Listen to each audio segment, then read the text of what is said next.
Hello बच्चों, चलिए प्रश्न को पढ़ते हैं। प्रश्न है, मूल कलम लगाई जाती है। आप देख सकते हैं कि यह वैकल्पिक प्रश्न है जिसमें 4 विकल्प दिए गए हैं। कॉलियस में, गन्ने में, नींबू में तथा गुलाब में। आइए बच्चों, इस प्रश्न के मुख्य अवधारणा की ओर बढ़ते हैं। मुख्य अवधारणा। बच्चों, इस प्रश्न का जो मुख्य अवधारणा है वह है आपका मूल कलम।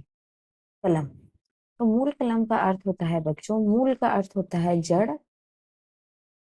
मूल का अर्थ होता है जड़ और कलम का अर्थ होता है काटना, या हम कह सकते हैं किसी चीज को काट कर लगाना। आइए बच्चों, अब हम कलम के बारे में जान लेते हैं थोड़ा विस्तार से। किसी पौधे के अंश को लेकर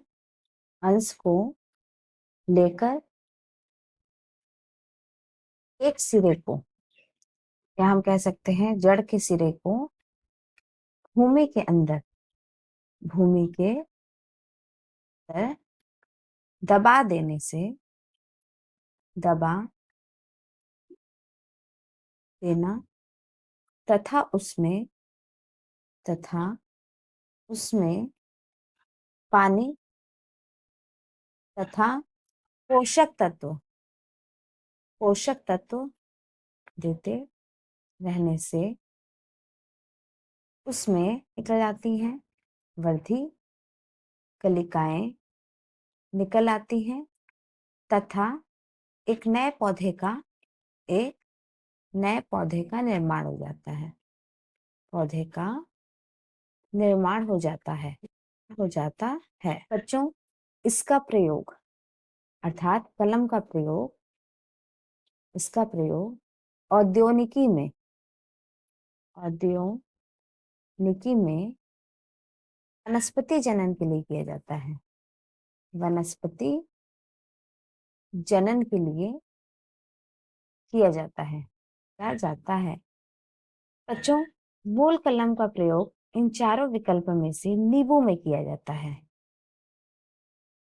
नींबू में किया जाता है अर्थात नींबू की जड़ को लेकर के धरती के अंदर या भूमि के अंदर दबाकर उसमें पानी तथा पोषक तत्व देते रहने से एक नए पौधे का निर्माण हो जाता है।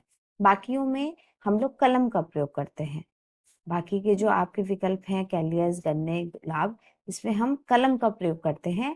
पर हम कह सकते हैं कि नींबू में ही हमारा मूल कलम का प्रयोग होता है। तो आप देख सकते हैं कि विकल्प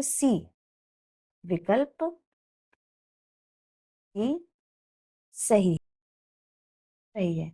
आशा करते हैं बच्चों मुख्य अवधारणा के आधार पर प्रश्न का उत्तर समझ आया होगा। धन्यवाद।